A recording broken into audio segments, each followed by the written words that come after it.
Are you a school leader rolling out project-based learning? Hold up. Before you dive in, I'm Ryan Story with Magnify Learning, and today I'm sharing the top 3 mistakes school leaders make in PBL and how you can avoid them to set your staff up for success. These 3 mistakes cost time, money, and maybe more importantly, teacher buy-in. But with the right moves, you'll build a thriving PBL culture in your entire school. So what's the first mistake? Number 1 is top-down mandates without buy-in.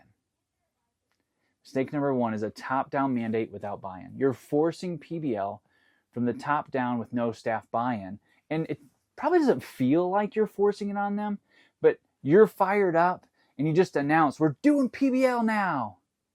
But you haven't really involved your teachers in the vision. You're going to get pushback. Your teacher's going to feel frustration. You're going to get some kind of half-hearted implementation where your innovators follow and everybody else is just maybe being compliant.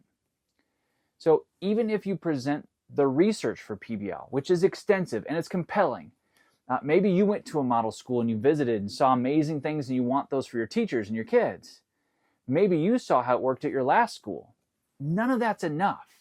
I'll give you a great example. Jeff Spencer was a principal who had successfully turned around and launched 3 PBL schools. He knows how to do this.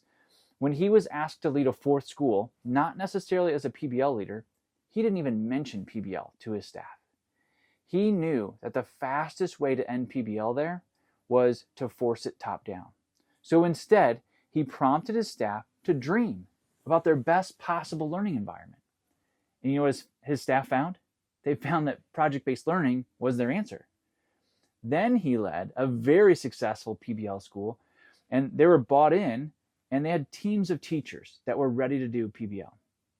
You see, project-based learning isn't a program you install. It's not a curriculum you buy. It's a culture that you build. And culture needs grassroots ownership. So here's what works instead. Do what Jeff did. Co-create your vision. Invite your staff to share their hopes and their fears. It's a great protocol. Just what are you hopeful for with PBL? Where are your fears at? Let's talk about it. Because you're creating space for honest conversation. Once your staff have the vision, now you support with strong training and coaching. That's how you get real buy-in and avoid mistake number 1. Mistake number 2 is underestimating the need for professional development. In this one, what happens is that we're assuming teachers can just do PBL without training or coaching. And it might work for other ideas or different curriculum pieces or something in their homeroom, but for project-based learning, it doesn't work. You see, this is huge. PBL requires a shift in teaching practice and mindset. Therefore, teachers need time, tools, and support to learn this new mindset and to build their skill set. Imagine asking someone to build a house, but you haven't even shown them how to use a hammer, right? You haven't shown them how to read the plans. Or assuming that since their neighbor is a master builder, that they can build a house too. Just watch what she does and do that. I see this pretty often actually, where a leader gets a few people trained, typically the innovators, and then expects the early and late majority to simply learn on their own or from their example. Now, it may seem intuitive, it might seem like a reasonable idea, but it couldn't be more backwards according to the innovation curve that Simon Sinek talks about often. In fact, it's completely backwards because your innovators are the ones that need less structure to go first. They'll build everything they need. Your early and late majority, they're the ones that need the structure, defined, and very targeted training, and they need ongoing coaching throughout the year in order to feel supported. This idea of the innovation curve has followed every training we've ever done. You could put your staff on the innovation curve guaranteed. So you need to pay attention to this when you're implementing something new with change process. Your staff will fit the innovation curve. And your biggest challenge as a leader is crossing the chasm. And what that means is getting the 10% of adoption into PBL from your innovators. It's really no big win. Anybody can do that because your innovators are going to jump at it. How do you get past the tipping point? Now you're trying to get buy-in from your early and late majority. That takes skill, planning, and grassroots buy-in. That's where your leadership skills are going to come into play. How do you get that early and late majority across the chasm to jump in? Now, effective PBL schools invest in workshops, coaching cycles, they join communities of practice. They never stop at a one-day PD because that will never get your early and late majority across the chasm. What our expert schools do is they build a culture of continuous learning and reflection. So if you're serious about project-based learning and you're planning for a sustained, high-quality professional development, it's not a one and done. If you want to get across the chasm to get to your early and late majority, to get them on board, you've got to have sustained coaching.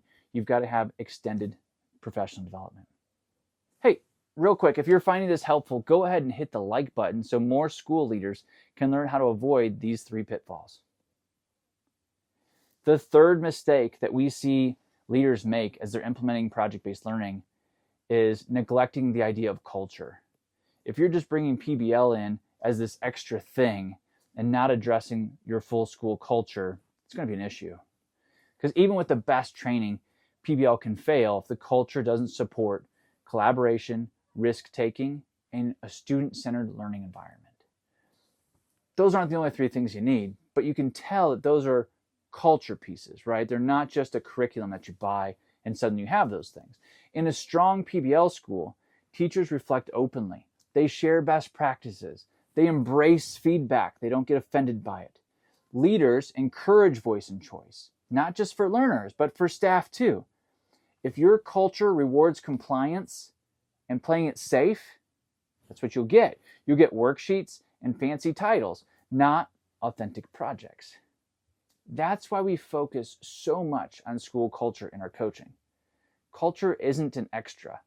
It's the foundation for sustainable PBL. It's also what's going to keep things moving, and it's not just you, the leader, always pulling people along. So I hope a heads up on these 3 mistakes that PBL leaders make helps you build momentum, helps you build culture. This is the right work, and it will help your teachers teach the way they've always wanted to teach, and you will get to lead inspired. If you want to see exactly how we see other leaders build out a culture like this of sustainable project-based learning, go to pblwebinar.com. Go to pblwebinar.com to register for a free webinar, and we're going to walk you through the process that school leaders have taken again and again to create these sustainable PBL cultures. Trust me, this is the piece that most leaders miss, and it's the difference between PBL that fades and PBL that transforms your entire school culture. Go out and lead inspired.